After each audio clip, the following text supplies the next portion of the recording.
का बंद कमरे में मुलाकात हुई, सुबह सुबह चाय भी हुई, क्या बात है?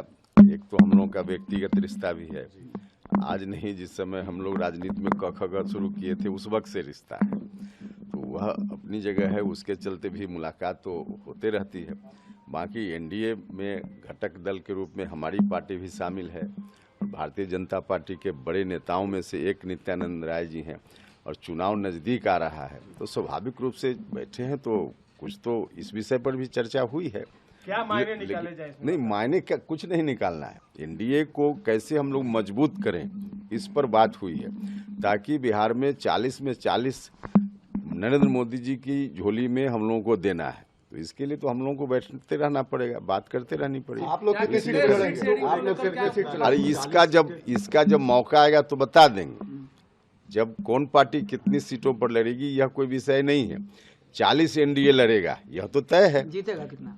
40 में 40 हम लोग जीतेंगे और उस हिसाब से हम लोगों की स्ट्रेटजी बन रही है, देखते जाइए। लेकिन जेडीयू का देखा जाए, आरजेडी का देखा जाए, वो तो लंबा लंबा कार्यक्रम। भैया जेडीयू आरजेडी में आरजेडी की बात थोड़ी कर सकते हैं आप, जेडीयू का कहाँ कोई सवाल है कि आप लोग झूठे जेडीयू कर रहे हैं।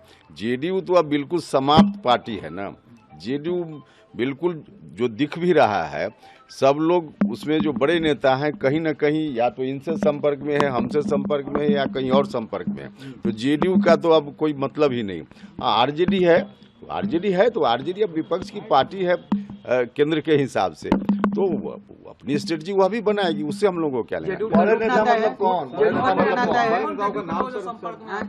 अरे अब नाम बताना मुनासिब नहीं है ना। आप मंत्री हैं, एमपी हैं, क्या है भाई? उसमें बहुत सारे मंत्री भी हैं बिहार में, मेंबर पार्लियामेंट लोग भी हैं। अब इससे बड़े नेता की बात अब नाम कहिएगा सीधे तो बताना मुश्किल। टूट गए हैं जेडीयू में टूट क्या, जेडीयू बिल्कुल अब समझिए कि एक तरह से समाप्ति के कगार पर जेडीयू खड़ा है। अब जेडीयू कोई फैक्टर ही नहीं है। भीम संसद बुलाया है नीतीश जी ने आज। अरे उस सब का कोई अर्थ नहीं, कोई संसद बुला लें उसका कोई मतलब नहीं, इसलिए जेडीयू का नाम मत लीजिए। आरजेडी ठीक है, आरजेडी से हम लोग मुकाबला के लिए तैयार हैं। हाँ, लग रहा है नीतीश जी अम्बेडकर 2 बन। अमर उजाला अब आपके टीवी पर भी। अपने स्मार्ट टीवी पर यूट्यूब पर सर्च करें अमर उजाला, चैनल सब्सक्राइब करें और देखें ताज़ा खबरें, वो भी HD क्वालिटी में। और हाँ, बेल आइकन दबाना ना भूलें ताकि हर खबर हो आपके घर। अमर उजाला, निष्पक्ष, निर्भीक, निरंतर।